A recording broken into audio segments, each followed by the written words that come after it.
Hömötiaisen uni. Tumman vihreään sammalmättään yllä, tuuhean havupuun oksalla, lauleli yksin vaatimaton hömötiainen. Juu, juu, juu, se lauloi toiveikkaana, sillä kesä oli saapunut sen kotimetsään. Lämmin tuuli puhalsi ja havukaton yllä taivas oli kirkkaan sininen, muutamaa taivaalla lipuvaa valkeaa poutapilveä lukuun ottamatta. Hömötiainen oli väritön pieni lintunen, eikä se usein herättänyt paljon huomiota ympäristössään. Sen höyhenpeite oli musta, harmaa ja valkea, ja sillä oli pieni musta nokka, jolla se silloin tällöin kohenteli pientä pesäänsä, joka sijaitsi sen kotimetsässä vuosikymmeniä sitten kaatuneessa lahossa puussa, jonka pehmeään runkoon sen nokka sopi kuin valettu. Sen pienet mustat ja kirkkaat silmät tarkkailivat ympäristöä uteliaina ja se oli aina valmis seikkailuihin, vaikka ei sitä kukaan ikinä mukaansa omille seikkailuilleen pyytänyt. Sillä se oli vain pieni ja huomiota herättämätön hömötiainen.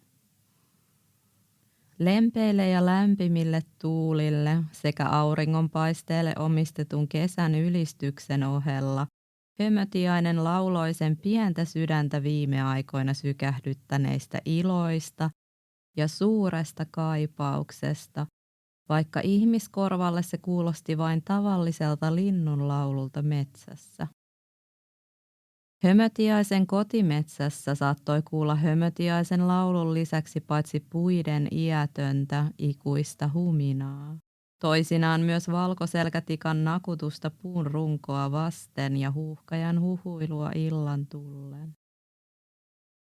Tässä metsässä niillä oli vielä aivan ainutlaatuinen sointi, sillä tämä oli vanha metsä, jossa saattoi kulkea mättäältä toiselle ohi kaatuneiden puiden sen päättymättömään vihreään syliin, ilman että saattoi huomata ainoatakaan ihmisen jättämää jälkeä, sammaleeseen ja metsäpoluille painautuneita omia jalanjälkiä lukuun ottamatta. Mutta harvoinpa tässä metsässä ihmisiä näki. Siksi hömötiainen viihtyi täällä niin hyvin ja oli sinne myös kotipesänsä rakentanut, lahoavaan ja harmaaseen puupökkelöön. Hömötiaiselle tämä vanha metsä oli ollut jo kauan koti, mutta se kaipasi suuria ja ihmeellisiä seikkailuja, joista se oli kuullut pääskysperheeltä, jotka alinomaan tekivät muuttoa paikasta toiseen vuoden aikojen mukaan. Kotona hömötiaisen lempipuuhaa oli, kun se lenteli pilvettömällä sinitaivaalla, auringonpaisteessa rakkaan kotimetsän läheisyydessä, jotta sen olisi aina helppo palata takaisin ja levähtää kuusen oksalla tai itse rakentamassaan pesässä. Hömötiaiselle mieluista puuhaa oli myös, kun se sai oleskella pienessä pesässään ja miettiä elämää ja päivän aikana sitä vastaan tulleita asioita kimmeltävien valkeiden lumihankien keskellä talvisin, jolloin ihmeellinen hiljaisuus oli laskeutunut metsään. Sitä hömötiainen usein teki myös sateen ropistessa ja märkien sammalten, sienten ja marjojen ympäröimänä syksyisin sekä kevään kauniisti hohtavassa ja kauan odotetussa utuisessa valossa, joka taittoi pitkän ja pimeän talven ja jolloin uusi elämä versoi ja virtasi vauhdikkaasti hömötiaisen ympärillä. Kesän lämpöä hömötiainen rakasti myös yöttöminä öinä, kun vanamot nousivat kukoistukseen sen kotimetsän pehmeillä mättäillä. Mutta kaikessa tässä, niin ihanaa kuin se olikin, ei ollut mitään ihmeellistä, sillä hömötiainen eleli yksikseen. Toisinaan, vaikkakin harvoin, hömötiainen ikävöi muille maille. Niille, jotka olivat kaukaisia ja ihmeellisiä. Se oli joskus kuullut ystävältään tervapääskyltä muiden maiden linnuista, joiden kanssa se olisi halunnut tehdä lähempää tuttavuutta. Näistä eksoottisista lajitovereista tervapääsky oli alun alkaen kuullut pitkiä lentomatkoja ympäri maailmaa tekevältä Lapintiiralta, joka tunsi miltei jokaisen maailman kolkan. Tervapääsky oli kertonut, että Etelä-Amerikan mantereella asuvia pieniä lintuja kutsuttiin kolibreiksi, ja niiden höyhenpeite oli helmiäishohtoinen ja värikäs kuin sateenkaari, ja ne ravitsevat itseään juomalla eksoottisten kukkien mettä, sellaisten, jotka puhkesivat loistonsa öisin ja lakastuivat päivisin.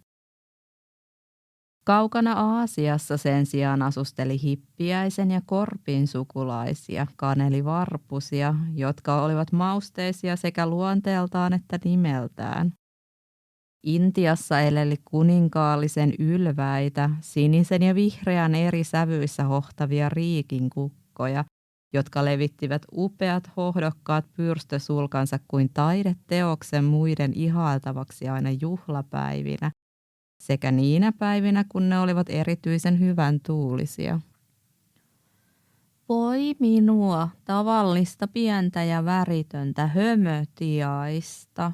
En ikinä voisi kasvattaa tuollaista upeaa höyhenpeitettä kuin muiden maiden linnuilla on. Enkä ole edes koskaan käynyt Suomea kauempana. Se huokaisi syvään ja päästi ilmoille haikean sävelmän, joka jäi leijailemaan metsään, jonka hiljaisuuteen se pian katosi ja muuttui tutuksi havupuiden huminaksi, joka aina lohdutti hömötiaista, kun se vaipui kaikkein haikeimpiin mietteisiinsä. Metsässä solisi hiljaa puro, kuusten naavaiset oksat huojahtelivat, ja tänään oli sellainen päivä, jolloin hömötiainen olisi halunnut olla kaukomailla, kaukana kotoa, kokemassa ja näkemässä uusia ja ihmeellisiä asioita, löytämässä ja oppimassa, hämmästymässä ja uudistamassa jokapäiväisiä, iän ikuisia ajatuksiaan. Mutta eihän se haittaa, vaikka tunnet vain suloisen pohjoisen Suomen, oli tervapääsky vastannut hömötiaiselle. Meillä on täällä suojaista metsää silmän kantamattomiin ja kaunis rauhaisa taivas lentämistä varten. Sen sanottuaan tervapääsky levitti siipensä ja lähti kohoamaan kohti korkeuksia havupuiden oksistojen lävitse. Täällä Pohjolassa on hyvät oltavat, huudahti vielä tervapääsky. Vai etkö ole kuullut tarinoita siitä, kuinka muiden maiden metsissä pedot ovat meidän metsiemme mesikämmenten kaltaisia, mutta vielä hurjempia, ja niitä on useampaa lajia? Tai sitä, kuinka muun maailman metsiä peittyy tuhoisiin tuliin ja valtaviin tummiin savupilviin, ja niiden aiheuttaman tuhon tieltä lintujen ja muiden metsän asukkaiden pitää etsiä itselleen uusi koti, kauempaa kuin miltei jaksaa lentää, vipeltää ja köntystää. Pyh! Voi kun edes joskus pääsisin tutustumaan tuollaiseen pieneen kolibriin. Hömötiainen vaipui taas mietteisiinsä ja pian sen mielen sopukoihin alkoi tulvia kirkkaita värejä ja eksoottisten kukkien vienoa tuoksua kaukaisista maista. Hömötiainen oli nukahtanut syvään uneen, sillä se oli vasta syönyt itsensä kylläiseksi kotimetsän antimista. Hömötiainen alkoi nähdä kummallista unta hyvin pienestä, värikkäästä ja siipiään somasti ja salaman nopeasti räpyttelevästä linnusta, joka lennähti sen kotimetsään. Tuon olennon oli pakko olla kolibri, Hömötiainen ajatteli innoissaan ja ponnahti pesästään siivilleen tuon vikkelän olennon perään ja lähti seuraamaan tätä. Kolibri vei sitä syvemmälle, yhä tuntemattomampiin kotimetsän kolkkiin, sellaisiin, joita Hömötiainen ei muistanut aiemmin nähneensä. Hyvän aikaa kaksikon peräkkäin lennettyä Hömötiainen huomasi, että heidän edessään kajasti valoa. Oli kuin jonkinlainen portti toiseen maailmaan olisi avautunut havupuiden oksistojen keskellä. Kolibri lennähti kohti valoa ja katosi yllättäen kirkkaan välähdyksen saattelemana. Hetken kummasteltuaan utelias hömötiainen päätti seurata kolibria ja lensi lähemmäs kohti ihmeellistä valoa. Kirkkaus ja säkenöivä lämpö ympäröi hömötiaisen niin, että se sokaistui hetkeksi ja tunsi olevansa painoton. Pian hömötiainen alkoi jälleen hahmottaa ympäristöään, joka oli muuttunut kotimetsän tutuista havupuista ja niiden nuokkuvista tiheistä oksistoista aivan toiseksi maailmaksi. Ja tässä maailmassa soi aivan uudenlainen sävel, ja sen ilmassa kaikui sointi, jollaista hömötiainen ei ollut koskaan aiemmin kuullut. Ja olipa siellä myös sellaista väriloistoa, jota hömötiainen ei ollut koskaan aiemmin nähnyt. Ilma hömötiaisen ympärillä oli lämmintä ja kosteaa, aivan erilaista kuin kotimetsässä, ja hömötiainen saattoi tuntea, kuinka tämä paikka oli samaan aikaan ihana sekä täynnä vaaroja, joita se ei osannut pelätä. Se oli saapunut sademetsään. Kukkasten peittämät liaanit riippuivat korkeissa puissa, joiden runkojen ympärillä kuhisi elämää.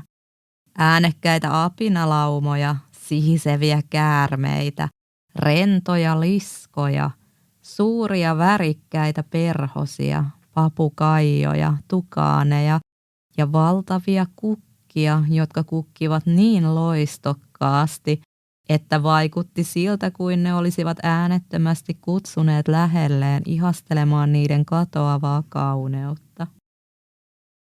Tuttu hahmo lensi kuin tyhjästä aivan hömötiaisen eteen ja pikkuinen kolibri näytti siltä kuin oli aikeissa sanoa jotain, mutta se vain katseli hömötiaista, aivan kuin se näkisi sen sielun syvyyksiin, räpytellen samalla lakkaamatta pieniä siipiään. Pitkän hiljaisuuden jälkeen se lennähti läheisessä puussa kasvavan valtavan purppuran orkidean luokse nauttimaan sen makeaa mettä, sillä se oli lentänyt pitkän matkan. Hömötiainen päätti olla välittämättä pienestä kolibrista tämän enempää. Hömötiainen levitti siipensä lähteäkseen lentoon ja alkoi liidellä yhä ylemmäs sademetsän aluskasvillisuuden seasta kohti sademetsän yllä kohoavaa lehväkattoa. Vaatimattominen mustavalkoisine höyhenpeitteineen hömötiainen tunsi itsensä hieman sopimattomaksi paikkaan, jossa muilla linnuilla oli toinen toistaan upeampi sulkapeitteen väritys, joka hehkui kauniina sinisen, vihreän, punaisen ja keltaisen eri sävyissä, joten se halusi tarkkailla sademetsän elämää turvallisesti hieman etäämpää. Hömötiainen lensi ohi iloisen mölyapinalauman, papukaiakatraan, puiden keskellä liitelevien suurten ja värikkäiden perhosten, laiskiaisäidin poikasineen ja puiden ympärille tiiviisti kietoutuneiden kämmeköiden ja orkideojen. Alas vilkaistessaan hömötiainen laittoi merkille, että aluskasvillisuuden seassa hiipi uljas ja sulavaliikkeinen pantteri. Tällaista värien, tuoksujen ja äänten sinfoniaa se ei ollut kokenut koskaan aiemmin, ja hömötiainen piti siitä jollain tapaa, vaikkakin tämä kaikki oli hänelle aivan uutta. Saavutettuaan korkeuksiin kohoavien puiden muodostaman lehväkaton taianomaisen trooppisen sademetsän ja sen päättymättömien ihmeiden yläpuolella, hömötiainen kaipasi pientä taukoa yläilmoihin kohottautuvaan liitoonsa ja se istahti valtavan kapokkipuun tukevalle oksalle ja sulki siipensä. Nyt sen oli mahdollista ihailla etäältä edessään avautuvaa hämmästyttävää näkymää elämää kuhisevaan eksoottiseen metsään. Kolibri oli salaa seurannut hömötiaista koko lentomatkan ylös puiden lehvästöön ja se leijui jälleen hömötiaisen edessä, tuijottaen hömötiaista suoraan silmiin ja tällä kertaa se puhui. Kolibri kertoi kutsuneensa hömötiaisen tänne omaan kotimetsänsä ja kaukaiseen tropiikkiin, jotta hömötiainen oppisi tuntemaan sydämen salaisuudet. Hömötiainen tuijotti kolibria takaisin hölmistyneenä, eikä se ollut aivan varma, mitä tuo pieni, värikäs ja ilmeisen viekas olento tarkoitti. Kuulehan, kolibri jatkoi. Asut aivan yksin Pohjolan metsässä, jossa hyiset talvipäivät ja yöttömät kesäyöt täyttyvät aina samanlaisista askareista. Lennät taivaalla kilpaa kauniin, mutta lyhyen kesän auringonsäteiden kanssa, jotka taittuvat kohti yötöntä yötä. Pyydystät hyönteisiä kotimetsäsi vehreässä sylissä, ihaistelet yksisyksyisin kasvavaa marja- ja sienisatoa samalla kun keräät varastoa talven varalle. Ja kohennat lahoavaan puurunkoon tekemääsi pesäkoloa höyhenillä ja kaarnalla, jotta voisit siellä mukavammin pohtia elämää. Viihdyt varmasti hyvin rakkaassa kotimetsässäsi, mutta tiesitkö, että meidän pienten kolibrien elo täällä sademetsässä päättyy niin nopeasti, että me jaamme muille olennoille oman metsämme ihmeet ja niiden kätketyt salaisuudet, ennen kuin jonain päivänä niitä ja meitä ei enää ole. Niiden kautta opit tuntemaan sydämen salaisuudet, minun ja omasi. Hömötiainen ei ollut aivan vakuuttunut kolibrin aikeista, mutta elämänsä parhaan päätöksen se teki silloin, kun se päätti antaa kolibrin johdattaa sitä sademetsän, kolibrin oman kotimetsän salaisuuksien ääreen. Seuraavina öinä kolibri näytti hömötiaiselle, kuinka eteläisen pallonpuoliskon tähtien mukaan oli mahdollista suunnistaa, ja sitä seuraavina päivinä se näytti, kuinka sademetsän ihmiset hankkivat hunajaa läheisten vuorten villimehiläispesistä ja valmistivat metsän kasveista parantavia rohtoja. Kolibri kertoi, kuinka sademetsässä asuvaa raivoavaa jaguaria oli mahdollista lepyttää ja kuinka orkideoihin ja kämmekkäkasveihin saattoi rakentaa pesän ja kaksikko lennähti ihastelemaan ihmeellisiä valkoisia kukkia, jotka avautuivat vain yöaikaan. Hömötiainen kutsui niitä taikakukiksi. Kolibri lensi hömötiaisen kanssa katsomaan myös, kuinka jättiläishämähäkit kutoivat seittiä, kuinka liaanien avulla puusta toiseen hyppelehtivät apinat pitivät huolta jälkikasvustaan, kuinka tukaanit lauloivat papukaijojen säestyksellä ja laiskiaisten lyödessä tahtia. Kaksikko ihaili perhosten tanssia ja kolibri opetti hömötiaiselle, kuinka vesiputouksen läpi oli mahdollista lentää kastelematta höyheniään. Ihmeellisiä olivat päivät ja yöt sademetsässä, ja kolibrista ja hömötiaisesta tuli pian ystävät. Ne leikkivät ja kisailivat sademetsässä kaksikkoa leppeästi keinuttelevassa lämpöisessä myötätuulessa. Kolibri oli hämmästyttävä olio, joka kykeni pienestä olemuksestaan huolimatta ihmeellisiin saavutuksiin, jopa voittamaan hömötiaisen lentokisassa ja nousemaan korkeammalle kuin kukaan muu trooppisen sademetsän puiden latvustoon.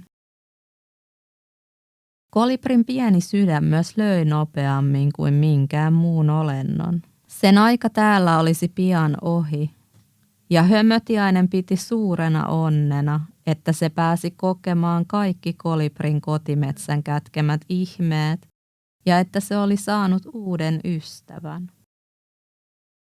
Päivän päätteeksi levolle laskiessa hömötiainen ajatteli, että se ei olisi halunnut palata enää omaan kotimetsäänsä, sillä se piti valtavasti elämästään tämän trooppisen taianomaisen uuden maailman keskellä sekä kolibrin kanssa viettämistään suurien seikkailujen ja kepeän leikin täyttämistä päivistä. Joka päivä oli kuin uusi ihme, joka vain odotti löytymistään. Ja täällä Hömötiainen tunsi olonsa miltei kotoisammaksi kuin kotonaan.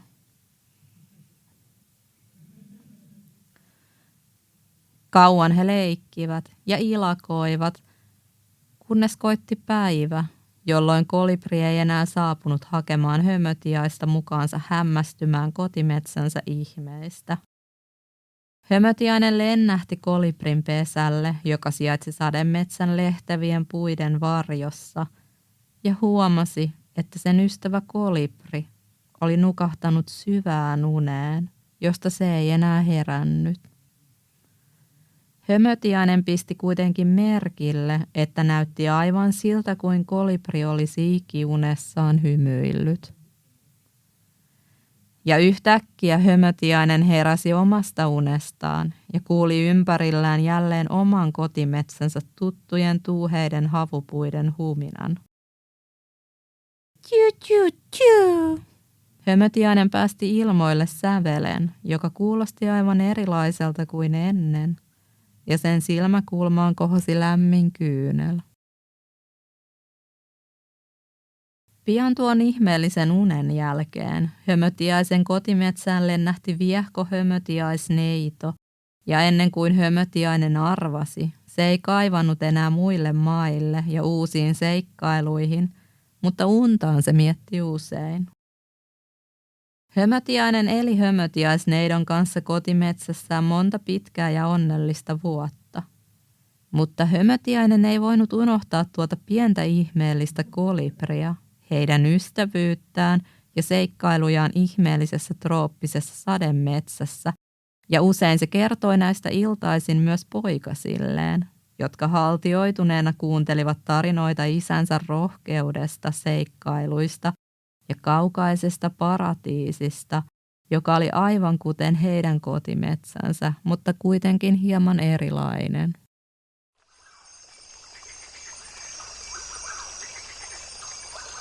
Sen pituinen se.